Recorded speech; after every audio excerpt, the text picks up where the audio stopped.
tarde, seja muito bem-vindo, muito bem-vinda. Hoje o podcast Bahia em Rede em um horário diferente, né? Mas para falar de coisa boa, de saúde, já quero agradecer a você que está nos acompanhando e também pedir para você se inscrever no nosso canal. Lembrando que para que o YouTube entregue os nossos conteúdos para mais pessoas, você precisa se inscrever no canal, ativa as notificações e sempre que a gente entrar aqui, você será notificado, não paga nada, é de graça para se inscrever no canal. E é isso, gente, quero agradecer já aqui no início aos nossos anunciantes, né, que fazem acontecer aqui. Estou aqui, ó, já recebi aqui hoje, ó, que maravilha, da Biomagistral, suplementos maravilhosos que você também pode ter aí na sua casa, é muito fácil. É só entrar no Instagram da Biomagistral, fazer o seu pedido, entra lá no link para adicionar o WhatsApp. Já está funcionando, atendendo online e em breve a inauguração do seu espaço físico aqui na cidade. Quero agradecer também Nordestinha Pizzaria, ali na Avenida Castro Alves, uma pizza maravilhosa, deliciosa, que eu garanto que você vai amar. Entregas também. Na segunda eles folgam, mas a partir de todos os dias da semana tem delivery. Você não pode deixar de experimentar essa pizza maravilhosa. Quero agradecer Cristiano Lanches também, que faz pedidos, recebe, na verdade, pedidos para festas, eventos de docinhos, salgadinhos, uma delícia, mas também tem um delivery todos os dias, daquele salgado maiorzinho, né, para a gente lanchar. Faça o seu pedido, tá bom? Daqui a pouco eu falo de mais anunciantes, nossos queridos anunciantes aqui, mas agora eu já quero apresentar o Dr. Jailton Campos. Seja bem-vindo, boa tarde. Muito boa tarde, mais um dia, ou de domingo ou feriado, que a gente marca aqui para se encontrar e para falar sobre a Verdade. temática de saúde. Hoje um pouquinho mais focado aqui, estou a caráter de temas urológicos e em procedimentos, assim como cirurgias de grande e pequeno porte, cirurgias com alta no mesmo dia e cirurgias que às vezes o paciente precisa ficar um pouquinho mais internado. Mas muito boa tarde para a galera, vamos lá, vamos curtir, vamos comentar, vamos interagir. E realmente, quem que se inscreve no canal, eu soube que curte melhor o feriado, viu? Então vamos se inscrever no canal aí para a gente ter as notícias e receber aquele alerta para os vídeos novos, tá certo? É importante, né, cuidar da saúde. Tem uma frase, né, quem não para cuidar da saúde, para cuidar da doença. Então é importante sempre estar atento. E hoje, o que é que você trouxe para a gente hoje para deixar aí de alerta para a galera para se cuidar bastante? Então, cuidar de saúde é aquilo que você falou, não é um gasto, é um investimento.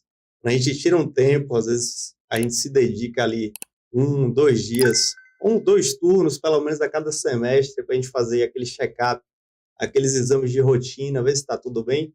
É o famoso serviço de manutenção. Quem tem carro já sabe como é que é. Eu que rodo aí 1.000 quilômetros por semana, a cada 2, 3 meses tem que ir, trocar o óleo, checar o motor, fazer uma limpeza. A mesma coisa a gente. Nosso corpo é uma máquina e precisa de check-up e precisa de manutenção. Então, o que acontece muito na minha área, que sou urologista e cirurgião, é muitas vezes a gente descobrir doenças cirúrgicas que no começo teriam um tratamento, teriam uma condução. E que já alguns casos que chegam numa fase mais tardia, mais complexa da doença, acaba que a gente precisa de um tratamento às vezes mais agressivo. Vou dar um grande exemplo aqui, que é o câncer de pênis, certo? Câncer de pênis, que é um câncer que tem muita incidência aqui na região Nordeste, principalmente na Bahia, devido a uma série de fatores sociodemográficos. Quando diagnosticado no início, é uma lesãozinha, é um caroço, é uma verruga, é uma área ali que está um pouco mais vermelhinha, é uma coisinha às vezes que passa até desapercebida num olhar mais leigo. E quando chega nesse início, a gente vai fazer um tratamento, o tratamento muitas vezes é retirar aquela pele, que é a postectomia, que também é muito feito para cirurgia no tratamento de fimose. Mas quando se tem um avanço dessa doença, câncer de pênis, isso acontece, né, com alguns meses ou até anos, a gente vai precisar de tratamentos cada vez mais invasivos e mais agressivos. Então chega até os pacientes que têm um câncer mais avançado a precisar realmente retirar o órgão. Então tem uma cirurgia mutiladora, uma amputação do órgão. E por quê? Porque ele não teve um diagnóstico da doença em sua fase precoce. Então aquele check-up, aquele exame de rotina, seja aquele exame de sangue, seja ser examinado por um médico especialista, pelo menos 1 ou 2 vezes no ano, não é mais do que a obrigação da gente estar aí orientando e levando essa informação para que mais pessoas, né, tenham menos dor no seu tratamento e consigam ter um diagnóstico mais precoce. Verdade. É muito. Quais são os fatores que fazem com que o Nordeste e a Bahia tenham um índice tão alto? Tem a ver com o clima? Uma coisa assim? Tem muito a ver a questão da informação, né? Então, acaba que a população tem menos acesso à saúde de forma geral, então tem esse diagnóstico de maneira mais tardia. E um grande fator de risco que acontece para o câncer de pênis, temos vários, mas um grande é a fimose. Então, o paciente não sabe que tem fimose, não trata a fimose, fica ali com aquela sujicidade no pênis o tempo todo, não consegue expor bem a glande, não consegue retrair o prepúcio, então fica sempre com sujicidade e aquela sujicidade levando a infecção. E toda infecção crônica vai inflamando e desordenando os tecidos, chega num momento que aquele crescimento do tecido fica desordenado. Aí então surge a célula cancerígena e vai se desenvolvendo e quando não tratada vai virando realmente às vezes um couve-flor. Já peguei casos de paciente que você sabia que o paciente estava chegando antes dele entrar, por Meu conta do Deus. cheiro que já tomava conta de toda a clínica, de todo o consultório. Então você já tinha aquela sensação desagradável antes do paciente entrar, porque justamente gera uma sujicidade tão grande que mesmo que ele quisesse, ele não conseguiria limpar lá dentro, porque ele não consegue fazer aquela retração e conseguir limpar. Então, assim, é claro que isso aí é a ponta extrema do que pode acontecer, mas também aquele caso, por exemplo, você em casa aí que tem uma ferida que não cicatriza, uma ferida que você faz o tratamento, mas que fica voltando, aquela ferida que já está aí há muito tempo, algumas semanas, meses, que você começou a tratar, achou que melhorou, mas ela está sempre ali, sempre constante, essa ferida precisa ser examinada, que muitas vezes pode se tratar de uma doença neoplásica. E eu não estou falando só da minha área, que é a área urológica, mas, por exemplo, no braço, no rosto, na perna, a gente tem alguns sinais que podem, em alguns deles, esses que eu falei, se traduzir em feridas que podem virar ou já ser uma própria doença neoplásica ali ativa. Nossa, complicado. Nessa questão da higiene, homem pode usar aqueles sabonetes líquidos que mulher usa, né? Dermacide, né? Alguns outros. Homem pode usar esse sabonete? O granado que está em moda, glicerinado, né? Sim. Então, esses sabonetes, principalmente sabonetes líquidos, podem ser usados. A gente tem que ter sempre uma adequação, que a área genital é uma área nobre, né? A gente não pode ter muita química envolvida, não pode, por exemplo, ter muitos sabonetes que tem muito aroma artificial. Isso leva a um monte de corante. Tem paciente que desenvolve até dermatites em relação a esses corantes. Então, eu sempre recomendo aquele sabonete de pH neutro, ou um muito bom e muito barato, que nossas avós já sabiam, que é o sabão de coco. O sabão de coco, ele tem um pH neutro, ele não tem um aroma artificial, ele não tem muita química e ele é hipoalergênico. Então, o paciente ou a pessoa que usa ele tem baixa chance de desenvolver alguma dermatite, alguma reação química em relação ao sabonete. Então, água e sabão nunca é demais. Sabão de coco. Sabão de coco. É melhor do que aqueles líquidos que vende na farmácia? Olha, também costumo, para aquele paciente que tem um poder aquisitivo maior, aquele sabão granado de pH neutro, certo? Ele é bom, só que ele é mais caro. Um deles você compra uns 20 do de coco, então assim, depende do bolso também. Mas sim, pode ser usado, certo? O que eu costumo explicar é que muitas vezes, e isso já aconteceu comigo na prática, porque eu tenho o costume, principalmente das crianças, de pedir para mostrar como é que se faz para tomar banho. E chega, por exemplo, uma mãe com a criança ali dos seus 3, 4 anos, muitas vezes a criança ali não toma banho só. Mas algumas mães já estão querendo que esse filho crie uma independência antes da hora. Então é muito comum isso.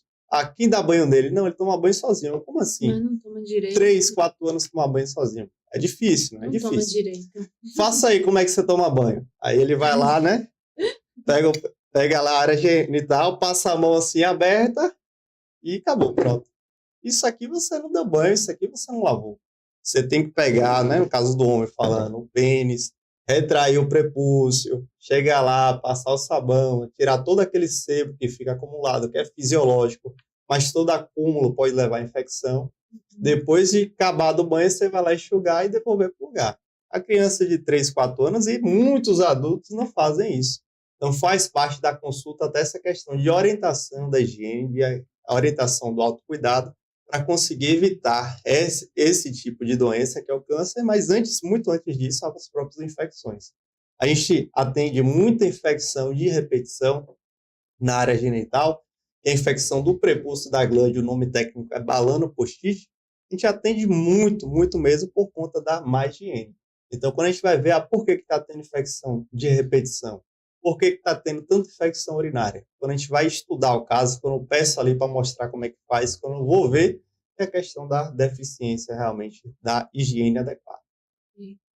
Que pena, né? Então, o sabão de coco e o granado pode ser usado com criança desde esse pequenininho já, né? Para cuidar da higiene.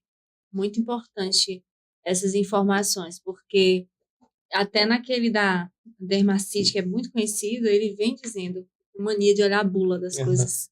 Aí ele vem dizendo que não é bom usar várias vezes no dia e nem todos os dias, porque justamente devido para preservar o pH, né? Exatamente. Uma outra coisa também que costuma acontecer muito são as infecções de repetição na mulher.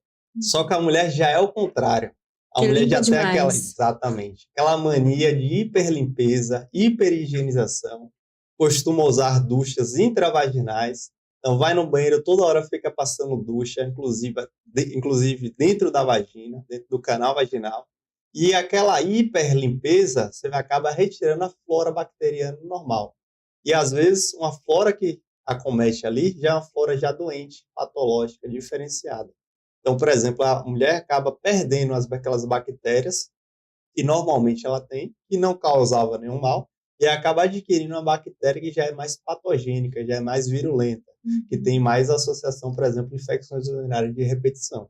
Então, aquela hiperlimpeza, principalmente nas mulheres, intravaginal, muitas duchas, muitos cremes, também está associada à infecção urinária de repetição, uma coisa que acontece bastante.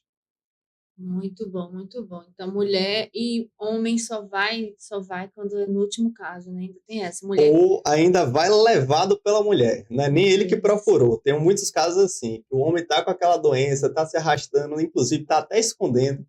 Pergunta ali na hora, tá tudo bem? Ele, tá tudo bem mesmo? Vamos aqui ver. Quando você vai ver, tá um desastre. Tá um desastre.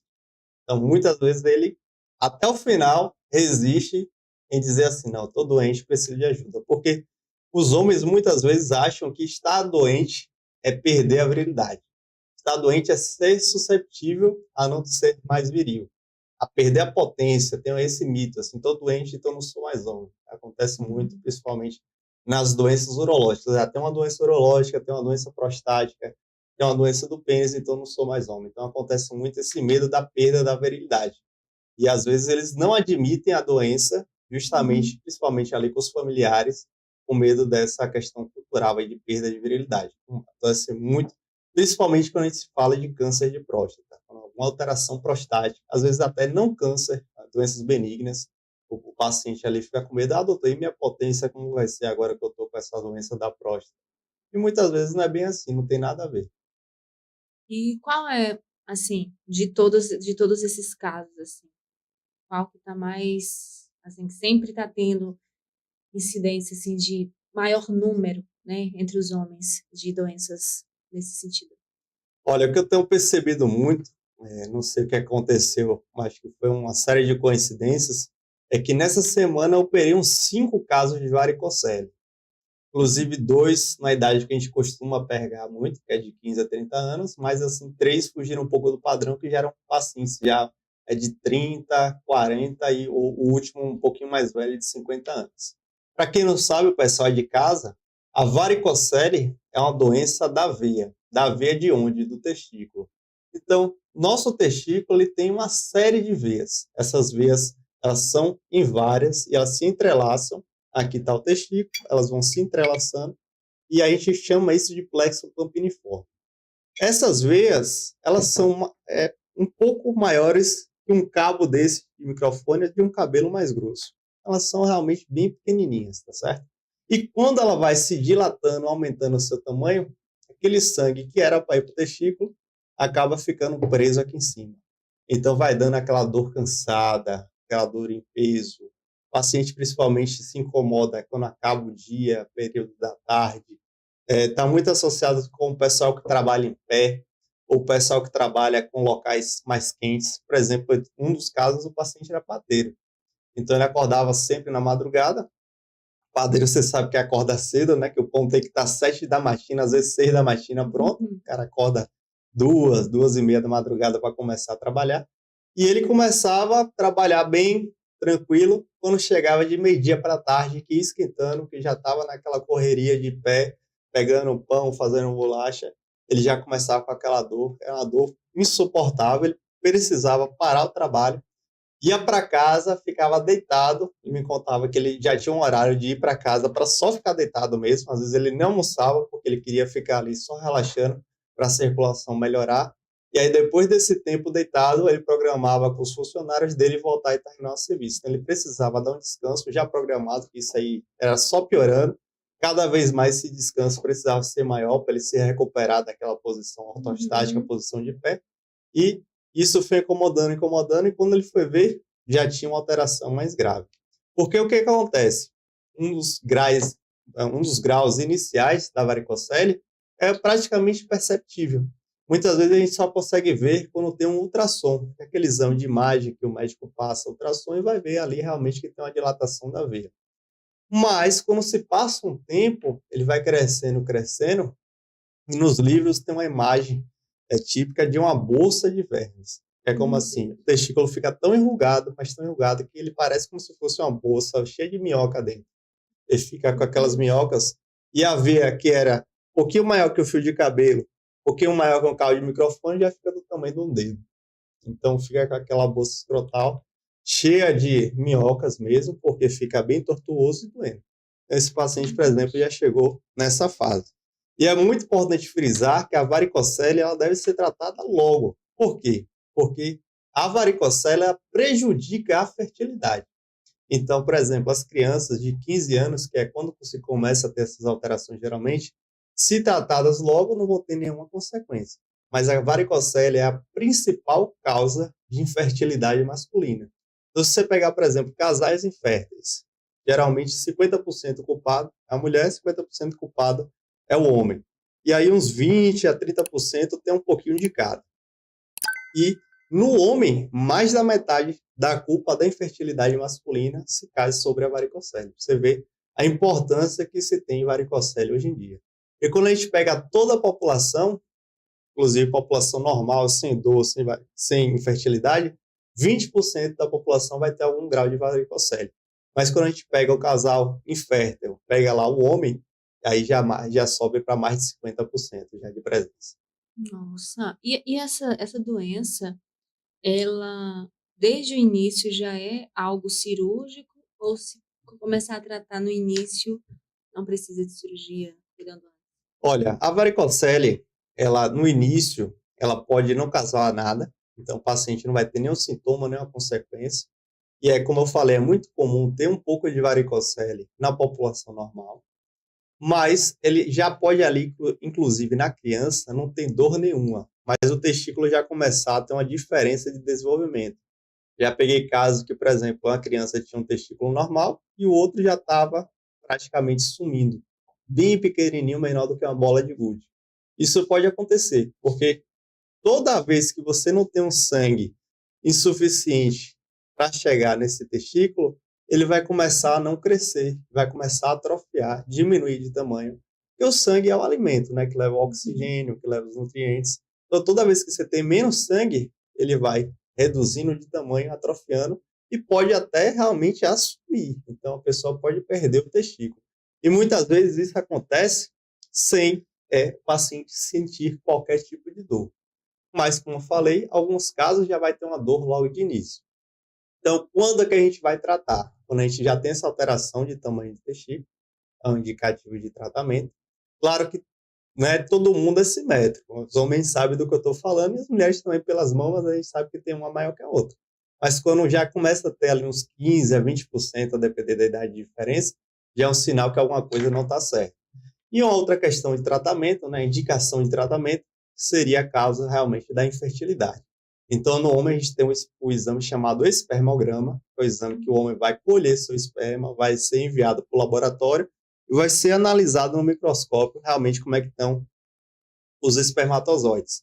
A gente vai avaliar se ele está com a morfologia ok, ou seja, se ele está com a cabeça, com a cauda, com a peça intermediária. A gente vai avaliar a morfologia, vai olhar para ver se ele está certinho. Às vezes ele está com a cauda torta, às vezes está com a cabeça torta. Isso a varicocele pode causar. E também a varicocele pode causar redução no número de espermatozoides. Então, o indivíduo, às vezes, vai ter uma ejaculada, mas quando você vai analisar lá, tem pouquíssimos espermatozoides. A gente precisa de um monte de espermatozoide para fecundar um óvulo, certo? É uma corrida muito grande. Se você já viu o Ironman, multiplique por uns 1000 aí, que é a corrida de espermatozoide para fecundar esse óvulo. Qual é o exame que detecta essa doença? O exame específico para o homem que está aí assistindo e quer saber, nossa, será que eu tenho isso? Sim. Então, a varicocele é uma doença de diagnóstico clínico. O que quer dizer isso? O paciente vai ficar em pé, o urologista vai examinar e, na visão, ele já pode ter já o diagnóstico. Então, só de olhar nesses casos mais avançados que eu falei, da bolsa de Werner, varicocele já de um grau maior, o urologista só olhando já pode dizer, tem varicocele. Em casos mais precoces, ele vai tocar no local que tem a veia, vai sentir e vai pedir para o paciente fazer uma manobra de pressão. Geralmente eu peço para colocar a mão na boca e vai soprar. Soprando, a gente fecha aqui a nossa glote, a gente sopra, aumenta a pressão abdominal, aumentando a pressão abdominal, vai consequentemente aumentar a pressão nas veias. Então a varicocele lá começa a aparecer. E outras vezes a gente vai botar a mão lá, palpar e sentir mesmo a varicocele. Nesses casos a gente consegue. Quando nada disso é possível, a gente leva para o ultrassom e com o Doppler ligado, que é uma parte do ultrassom que a gente consegue ver melhor os vasos, as veias e as artérias, a gente consegue identificar essa varicocele. Então, ou no exame, naqueles estágios mais avançados, exame clínico, ou no exame de ultrassom Doppler, a gente consegue dar o diagnóstico com certeza dessa patologia. Ai, que bom, né? Importante esse cuidado antecipado, esse cuidar. Doutor, e a gente está chegando numa época, a gente, na verdade, está saindo de uma época de muita festa, muita pegação e vai entrar de novo, porque mal sai, já começa o aniversário da cidade aqui, que movimenta muito. E tem uma coisa que eu acho que caiu. Eu estou segurando a canetinha, fazendo barulho, peraí. Tem uma coisa que eu percebo, né, na juventude, essa questão de não estar dando tanta importância, né, para o uso da camisinha, né, que a gente sabe que apesar de todas essas doenças, e já não é nada legal, doença não é legal, ainda tem a AIDS também, que tem muita gente que tem o vírus e não se preocupa, né, e continua espalhando esse vírus e é tão difícil. Quais são, além da AIDS, né, tem várias doenças que podem ser transmitidas, né, sexualmente, mas em festa, principalmente. Eu sei que tem até pelo beijo, né, também. Sem dúvida. Até pelo beijo. Tem gente que fica contando quantos que beijou na festa e fica feliz e faz competição, vê quantos beijou. E aí, como que fica a saúde nessa hora? Pois é, né? E você falou bem aí a questão da AIDS. A gente tem percebido que tem tido uma mudança muito distinta das pessoas que têm o vírus do HIV. Antigamente, na década de 90, década de 80 e poucos, era realmente mais selecionada para aquele público realmente mais homoafetivo, homens que ficavam com homens. Hoje a gente tem percebido um aumento indiscriminado, inclusive, das pessoas até de 40 anos mais, e principalmente do público heterossexual. Então, a gente tem mudado a visão aí do HIV, que não é um vírus mais de grupos estereotipados. É um vírus que pode realmente não tem cara, certo? Não tem cara, não tem crachá. Então, assim, qualquer pessoa é susceptível de ter esse vírus. Então, você não consegue olhar para uma pessoa e dizer essa tem HIV, essa não tem HIV. Então, a gente tem que ter sempre essa preocupação, esse zelo de sempre estar se cuidando, se preservando e também sempre usar a questão do preservativo, certo? Até porque o preservativo, ele ajuda a prevenir diversas outras doenças, mas ele não é um taxativo de sexo seguro, certo? Porque existem muitas doenças, como você falou, que são transmitidas também pela questão da saliva e até pela questão do contato mesmo. Então, um grande exemplo disso são as doenças que acometem a genitália, e vão ter úlceras locais, certo? O paciente muitas vezes vai até alegar, eu já vi algumas histórias, isso aqui é porque eu me depilei, isso aqui foi porque eu usei uma máquina que já estava antiga, estou com essa lesão aqui por conta que foi do gilete, que passei de um jeito, e quando foi se estudar já eram lesões realmente por alguns vírus de infecções sexualmente transmissíveis, e esses companheiros aí acabaram adquirindo essa infecção por esse sexo usando a camisinha. Porque aquele contato ali da região genital, da região inguinal, da virilha com a virilha, ali já passa e já transmite um monte de doenças. E tocando nesse assunto, a gente lembra que, por exemplo, quando a gente vai pegar aí a população que já fez a cirurgia de postectomia, que é aquela cirurgia de retirada do prepúcio, aquela pele que recobre o pênis, a gente percebe aí que esses pacientes têm menor chance de infecção. Por quê? Aquela pele que recobre o pênis, que é o prepúcio, ela tem diversos receptores que os vírus se ligam para entrar na célula. Então, ela, entre aspas, serve como um ninho ali de bactérias e vírus. Então, por exemplo, a gente pega a população que todo mundo faz, que é a população judia. A gente pega, por exemplo, um país, que é o país de Israel. A gente percebe que a infecção sexualmente transmissível tem uma incidência baixíssima. O câncer de pênis, que é outra coisa que acomete aquela pele, tem uma incidência e uma prevalência baixíssima. Então, a gente percebe aí que, por exemplo, a postectomia, que a retirada dessa pele é um fator protetor para as doenças sexualmente transmissíveis.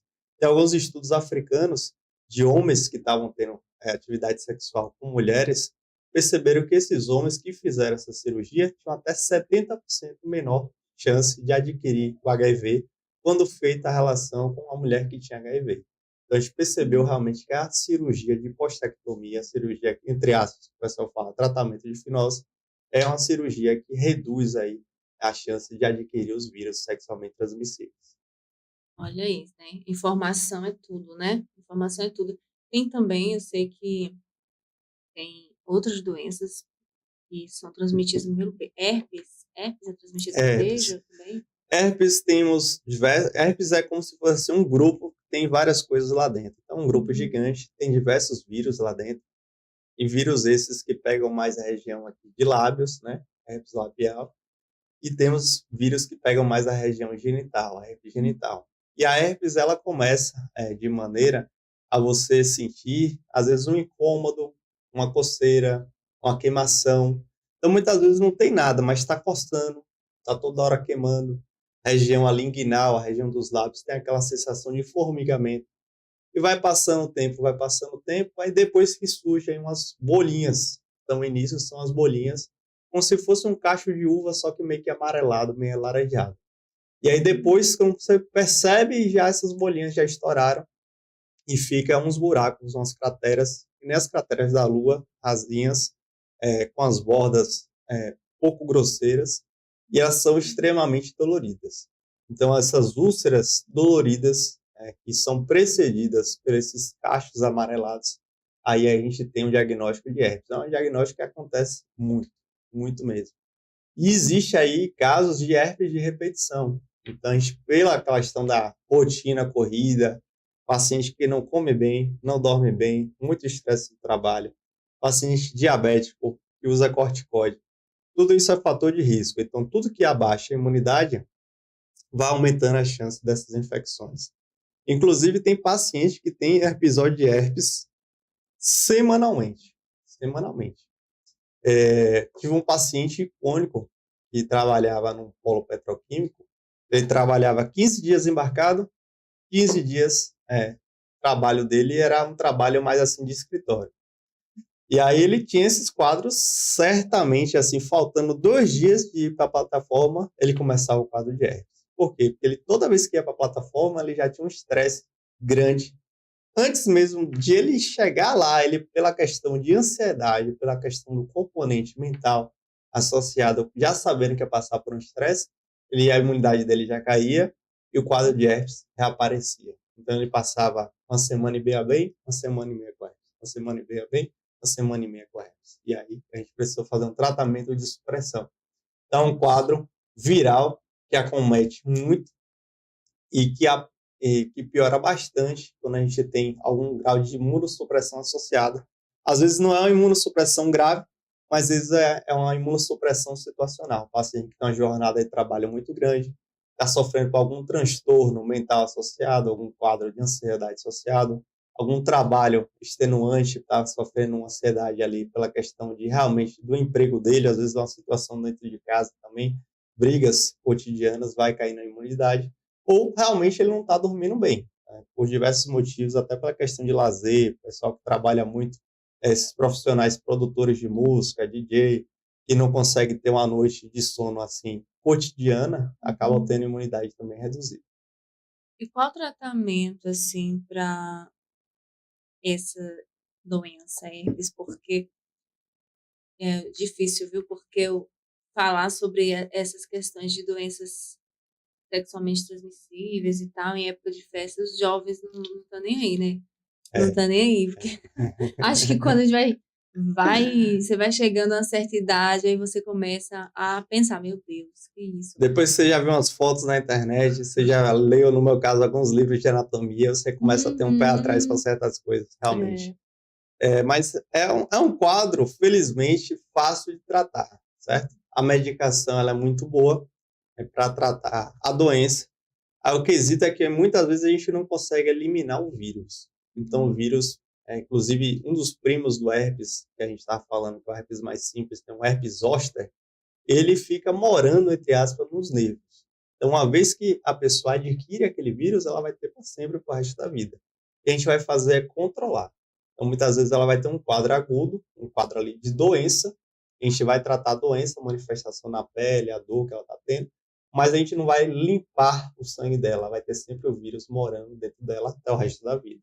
E aquele vírus, quando ativado, ela pode passar para outra pessoa, mesmo sem ser pela questão sexual, pela questão de contato também. Nossa. Complicado, hein, gente? Complicado.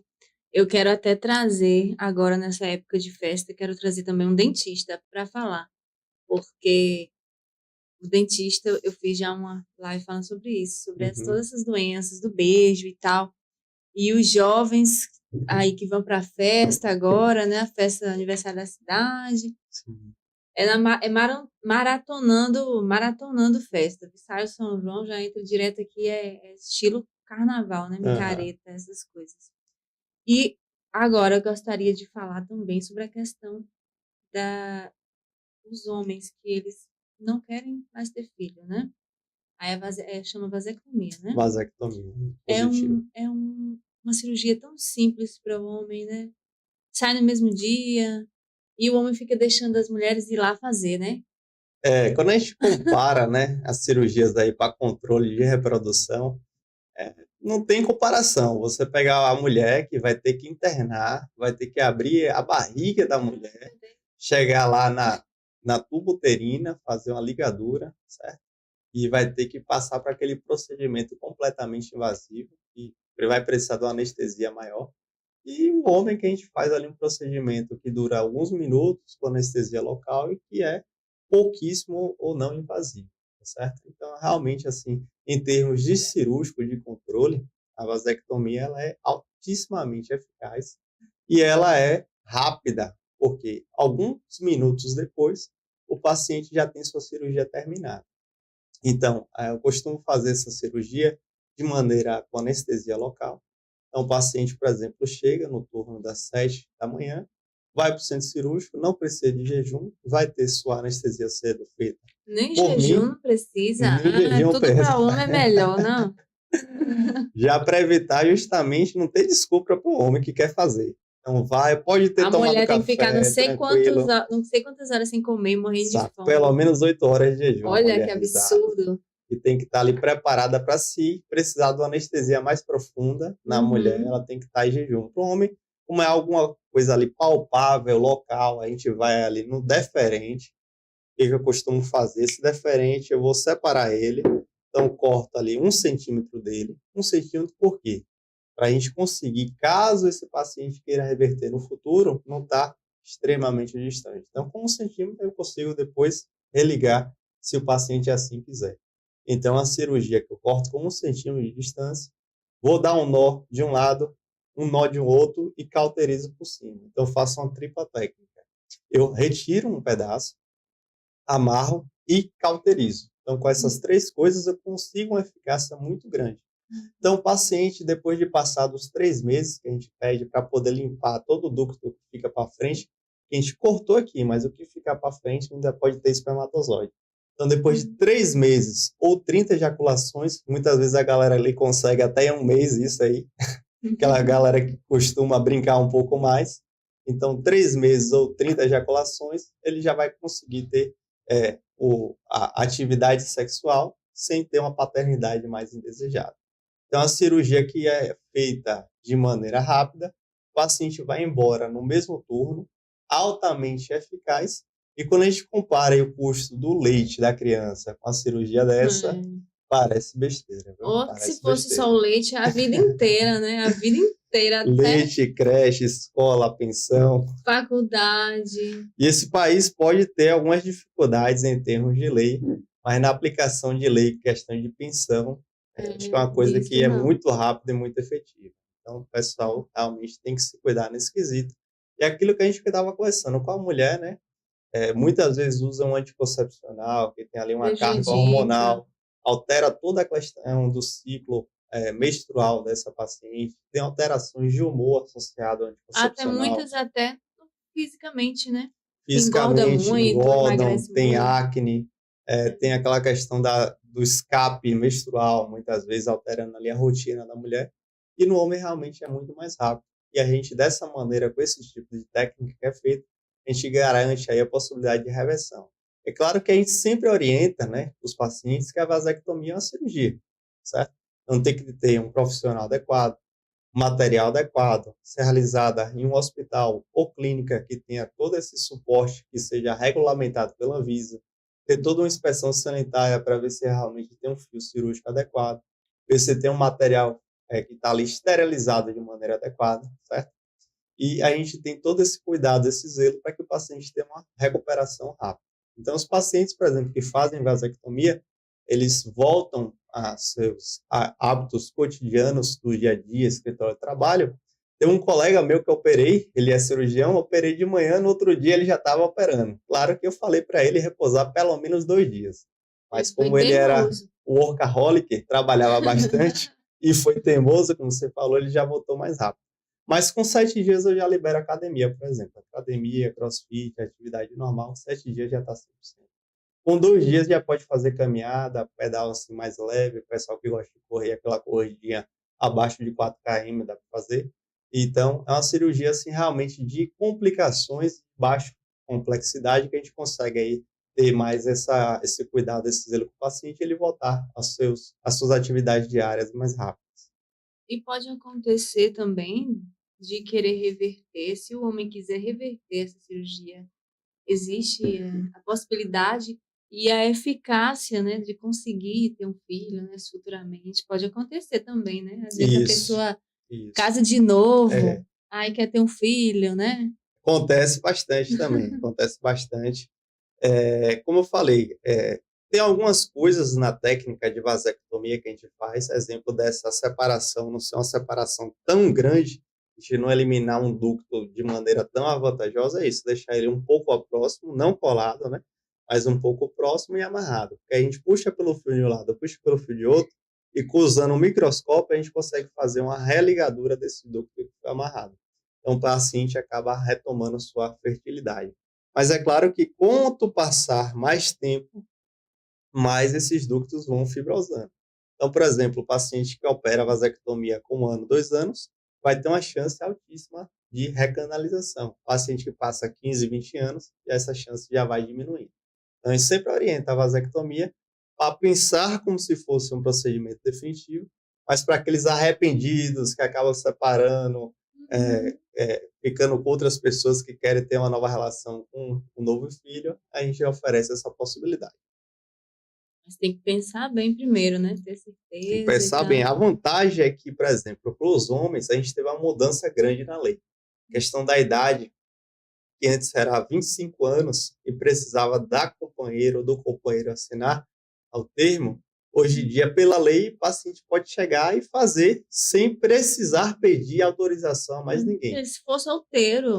Se ele for solteiro, casado, viúvo, independe. Uhum. Antes tinha que chegar lá e convocar a parceira para assinar e registrar em cartório. Então, pela lei, atualização em 2022, o paciente ele pode fazer decisão, ele tem autonomia sobre o próprio corpo e ele querendo Maravilhoso. fazer, assinou, pronto, está liberado para fazer. A gente deixa ali um tempo, né? De 2 a 3 meses, a Sociedade Brasileira de Urologia recomenda se espera esse tempo depois da assinatura do termo, o paciente realmente pensar para ver se é aquilo mesmo que ele quer. E também, hoje em dia, a gente consegue fazer esse procedimento já a partir dos 21 anos de idade. Olha que Então, a gente tem maravilha. percebido cada vez mais precocemente as pessoas já tomarem esse tipo de decisão. Eu costumo conversar bastante com esses pacientes que são mais jovens. Gosto também de ter um apoio de um profissional de psicologia, certo? Para estar conversando, deixar tudo bem esclarecido. Mas tem muitas condições e muitos acontecimentos na vida de alguns indivíduos que eles já têm uma decisão muito certa. Então, para esses Uhum. pacientes, a gente costuma fazer o procedimento mesmo em idades menores. Eu acho isso futuro, né. Mulher, até um tempo atrás, com autorização do companheiro, era com quantos anos que podia fazer? 25, 25 também. 25. Mas eu já achava isso surreal, porque como que você não pode ter autonomia, né, do seu próprio corpo? Eu vi também a história de uma mulher que ela não queria ter filhos de jeito nenhum, ela era casada, o marido também não queria, e ela queria tirar o útero. E ela entrou na justiça para tirar o útero dela e conseguiu. Ela conseguiu tirar o útero mesmo jovem, uns 25 anos, e sem ter nenhum filho. Eu acho que é super aceito isso, porque, tipo assim, se a pessoa não quer, né, ninguém é obrigado. Com certeza. E a gente tem percebido mais que a legislação tem corrido para essa questão de respeito do corpo da pessoa, Uhum. de ela poder tomar suas próprias decisões, Sim. inclusive de maneira de idade menor, né. A gente Uhum. percebeu essa mudança grande de 25 para 21 anos de idade. Então a gente, tem cada vez mais pegado esses casos de pessoas que não querem ter mais filho, já decidido numa data muito cedo. E outra coisa também é que, muitas vezes antes, precisava se ter pelo menos 2 filhos vivos. Tem que exigir que você tenha filho, isso é Exatamente, surreal isso aí ainda. exatamente. Então o paciente estava com um ali, mas já estava sem conseguir sustentar a criança, sem ter Mas tinha aquela que ter mais um rotina, para é tinha que ter absurdo. mais um e ele não tinha, às vezes, dinheiro para arcar com o anticoncepcional e acabava que acontecendo esse segundo só para poder ele fazer o procedimento dele. Então, a gente teve essa conscientização na legislação, a partir de 2022 houve essa mudança, e agora a gente consegue já, mesmo sem nenhum filho, o paciente assinou, sendo maior que 21 anos, a gente consegue fazer. Nossa, isso é uma vitória, né, porque é muito melhor você fazer esse controle, a gente já vê países, né, outros países que fazem esse controle de natalidade, e existe uma maior qualidade de vida das pessoas. Do que adianta ficar aí controlando as pessoas, enchendo o mundo de filho. Eu não sou a melhor indicação para falar. Tudo bem, Eu tive muitos. se você tiver e conseguir, né, educar, Cuidar, conseguir arcar com tudo, mas a questão é que a gente percebia que tinha essa questão dos filhos e acabava que as coisas meio que se perdiam, né. A gente percebe aí, por exemplo, uma coisa que acontece muito ainda é o trabalho infantil, né. A gente que percebe aqui no nosso dia a dia, inclusive na zona rural, a questão do trabalho infantil ainda é pesado. O pessoal que trabalha ali em motor de sisal, que trabalha ali em pedreira, certo? Muitas vezes para ajudar na renda da família. Então, a vasectomia, nesses casos, aí é emergencial. Então, é uma questão realmente de controle financeiro e controle do casal ali para conseguir lidar com o seu dia a dia, para conseguir lidar com suas finanças pessoais. E até mesmo naqueles casais que têm um pouco mais de dinheiro, né, a vasectomia ela ajuda nesse sentido da questão de controle de evitar que a mulher precise fazer aquele controle anticoncepcional. A gente sabe os diversos males e contraindicações que o anticoncepcional pode ter, inclusive em relação à questão de trombose, aquela questão das acnes que a gente falou. Questão não é que anticoncepcional engorde, mas algumas pessoas têm uma propensão maior de reter líquido usando anticoncepcional. E aí a vasectomia entra como uma opção segura, eficaz e muito mais barata. Eu acho que a, a mulher sofre tanto já, né? E o útero, quando você não quer ter filho, o útero só é para problema, né? Só é problema, só aparece problema, e eu acho que quem quer tirar o útero com 20 anos tem que tirar mesmo, entendeu? Porque depois só é problema e tal. E é isso, é uma nova vida, né? Depois que a pessoa tira o útero, é uma bênção. E voltando aqui a falar das doenças, aqui em Santa Luz, qual o lugar que você faz esse tipo de cirurgia aqui na cidade? Olha, tenho feito essa cirurgia aqui na Casa de Saúde Dr. Renato Gonçalves. Eu estou atendendo às quartas-feiras aí semanalmente e tenho feito também cirurgias ambulatoriais, essas cirurgias de alta no mesmo dia, cirurgias de baixa complexidade na clínica CMS, na clínica que o Dr. Orlando atua, certo? Hum. A gente faz isso aqui na região de Santa Luz. Aqueles casos que têm uma complexidade um pouco maior, por exemplo, as cirurgias prostáticas, a raspagem a laser, a cirurgia de retirada da próstata, seja para uma questão de câncer, seja para uma questão de aumento da próstata, eu tenho feito aí ou em Conceição do Coité ou em Salvador. Claro que cada caso é um caso, né? Eu sempre peço para passar na consulta, para a gente bater um papo. A gente precisa, na questão cirúrgica, tentar entender qual a necessidade do paciente, então qual tipo de cirurgia que o paciente precisa passar realmente e qual é a noção que o paciente tem a respeito da cirurgia. Porque às vezes a gente tem decidido uma cirurgia, mas o paciente não sabe muito bem do que se trata. Quando a gente vai explicar, percebe que era uma condição muito diferente. Vou dar um grande exemplo, que é uma cirurgia que eu faço bastante, que é a cirurgia da ressecção transuretral da próstata, que é a chamada raspagem da próstata. A gente tem pegado bastante no nosso dia a dia, aquele medo que eu citei mais cedo, de doenças da próstata estar associada à disfunção erétil. Por exemplo, na raspagem da próstata, que a gente entra com o canal, pelo canal urinário com o aparelho a laser e vai fazendo essa raspagem por dentro, vai fazendo como se fosse um sashimi. A galera do YouTube depois pode pesquisar no meu canal, o @urologia aplicada, que vai ter lá algumas filmagens dessa cirurgia. A gente entra por dentro do canal, vai fatiando a próstata parecendo um sashimi e depois vem aqui e aspira no vácuo. Então a próstata sai os pedacinhos dela. Então não é uma cirurgia sem corte e que a gente não mexe em nada de inervação. Quando a gente explica isso, o paciente fica, nossa, doutor, que bom que você me falou, porque eu não estava querendo operar, eu ia ficar com essa doença É aqui. sem corte? Sem corte, sem corte. Eu ia ficar com essa doença aqui e justamente porque eu estava com aquele medo de ter uma disfunção erétil, de eu não ser mais homem, de eu perder minha virilidade.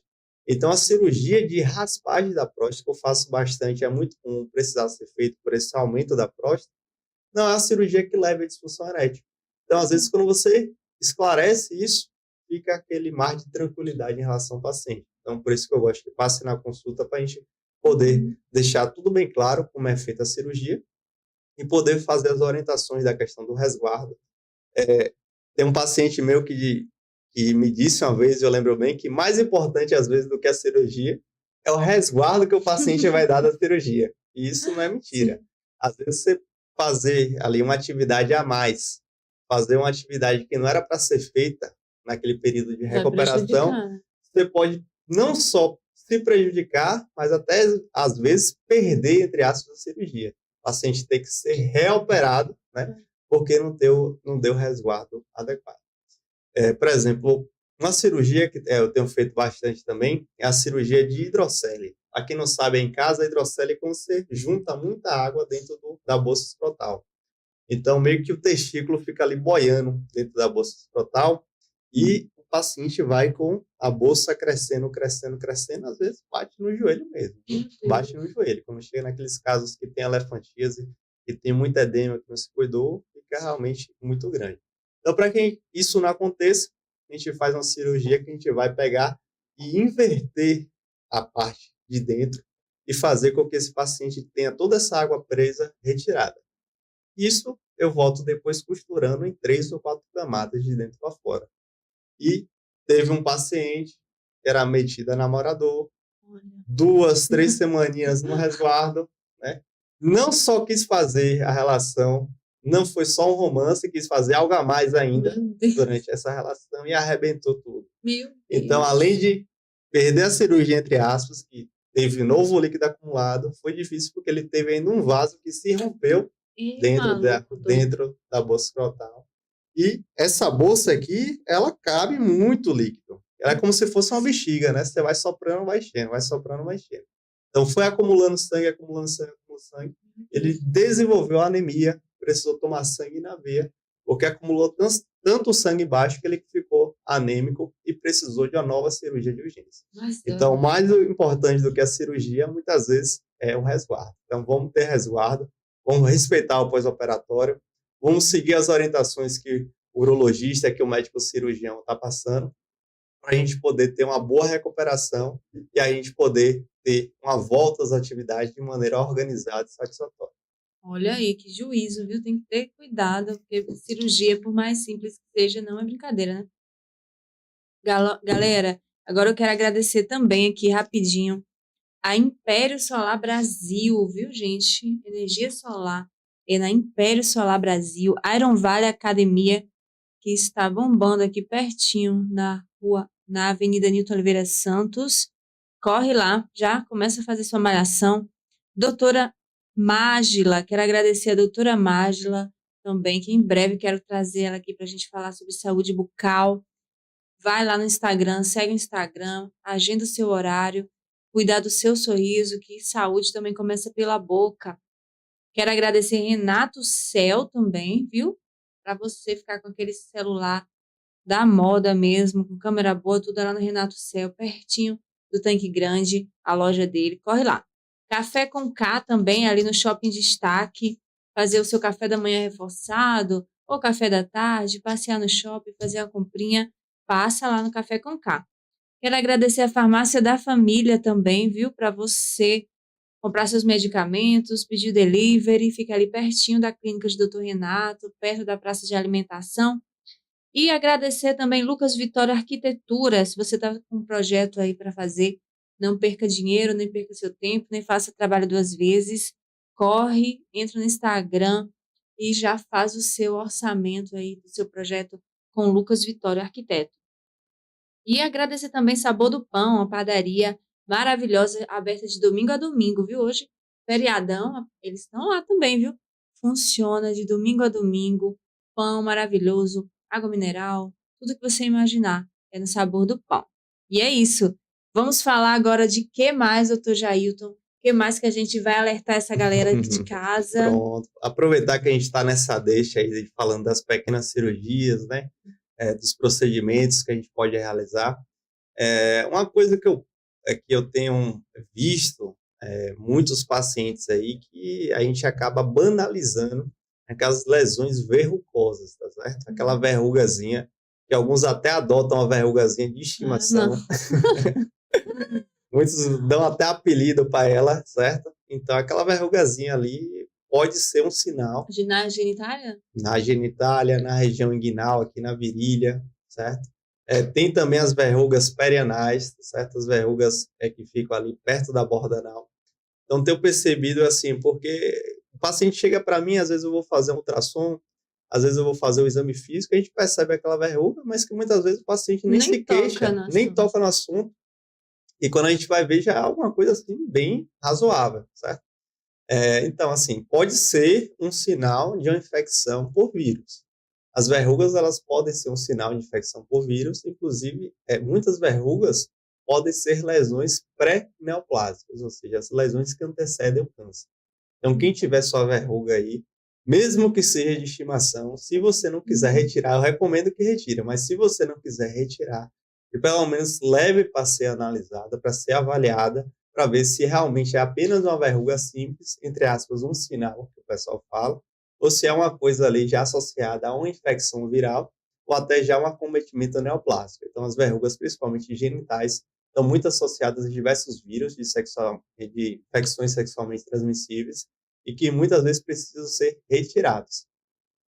E você que tem sua verruga, cuidado, porque quando feita aí a depilação, muitas vezes passar o gilete e começar a ter sangramento, esse sangue pode levar à disseminação desse vírus para outras áreas. Então a gente percebe que muitas vezes o paciente que chega numa fase mais tardia já tem aquele cacho de verrugas, já não é uma verruga mais única, e sim várias verrugas ali, uma perto da outra, e já vai precisar de um tratamento maior, por sessões a mais ali de tratamento, às vezes um laser, às vezes uma eletrocauterização, às vezes até um ácido aplicado no consultório, e por vezes a gente vai precisar realmente remover até a pele, né, fazer ali uma plástica da região para conseguir remover essas verrugas. Então, quem tiver sua verruga, já veja logo, veja cedo, não crie a verruga, não deixe virar 10, né? Ou 12. Misericórdia. E já faça logo o seu tratamento, tá certo? E Fica esse alerta como aí. que faz a retirada? É cirúrgica? Então, Como que é? verrugazinha, pequenininha, na hora mesmo, anestesia local, a gente remove. Uma verruga que não queira remover, a gente percebe ali que não é nada muito extensivo, a gente pode só observar. Uma coisa menor, às vezes só fazer uma cauterização, só queimar, entre aspas, ela com um laser especial que a gente tem, fazer uma raspagem, a gente revolve. Agora, já tive paciente com verruga, eu tive que fazer uma incisão de cortar toda a pele, cortar todo o tecido subcutâneo e puxar a pele de uma área normal para tapar o buraco, e foi um buraco grande. Ou seja, eu tive que fazer uma cirurgia plástica para conseguir fazer um tratamento de verruga, porque já estava numa situação bem, bem avançada. E o paciente realmente desleixado, não procurou tratamento antes. Quando foi ver, na verdade, é porque ele tinha uma hérnia do outro lado. Sangue de Cristo.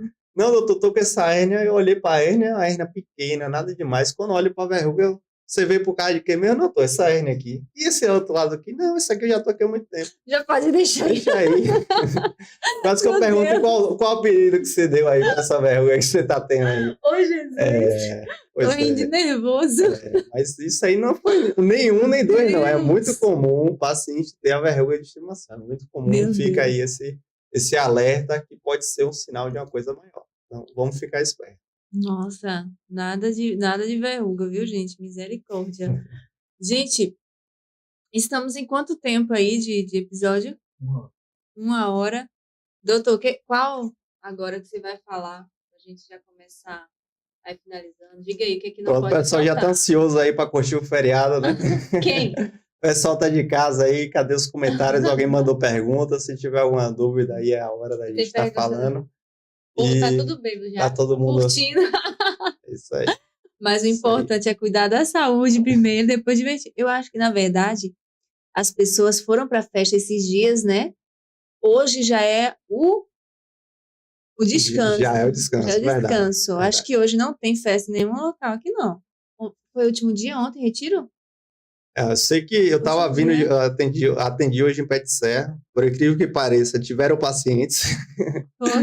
E na volta tive um pouco de dificuldade na estrada porque teve um acidente grave ali de Santa Luz para Valente, ou de Valente para Retiro, não sei muito bem ali de onde é que estavam as pessoas vindo, mas bateram de frente.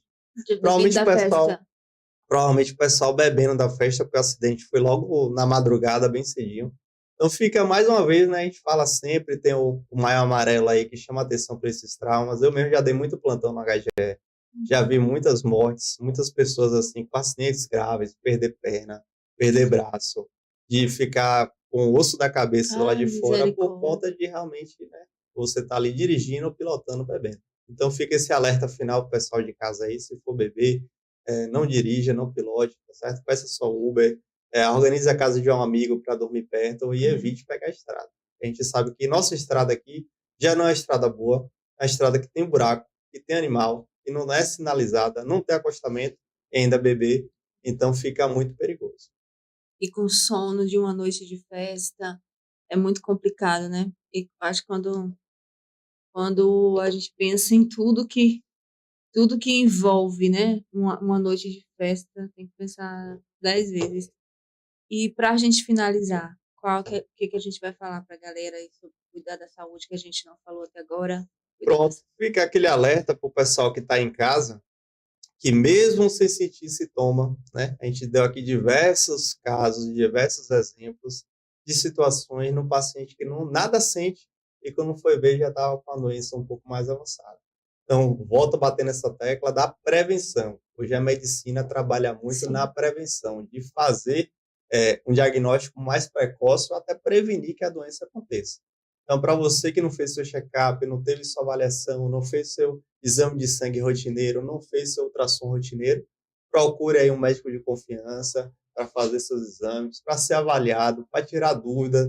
Às vezes você está aí com um filho pequeno, não sabe se ele tem fimose, não sabe se aquele testículo que é um pouco mais enrugadinho, que é aquele um pouco mais para cima, às vezes o ovinho não fica no lugar, o testículo não desceu, você fica, vou esperar um pouquinho mais, às vezes você vai perder o tempo.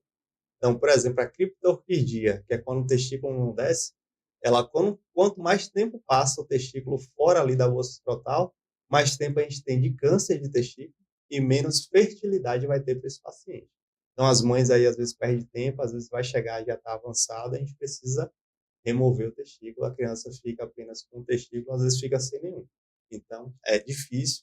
Então, agindo antes, trazendo esse filho antes para ser avaliado, a gente consegue ajudar muito mais rápido, de maneira muito mais efetiva. Deixa aí para a galera os lugares que eles podem marcar consulta, né, com o doutor Jailton Campos, para poder fazer toda essa avaliação, mesmo que a pessoa não sinta nada, né, homem, mulher, né, é importante passar, né, cuidar da saúde. Os lugares aqui em Santa Luz são vários, né? São vários lugares. Bom, o pessoal que quiser aí pode falar pelo 719-9167-7800, né, WhatsApp. Vai ter a lista completa, mas aqui em Santa Luz eu estou atendendo a Casa de Saúde do Dr. Renato, toda quarta-feira.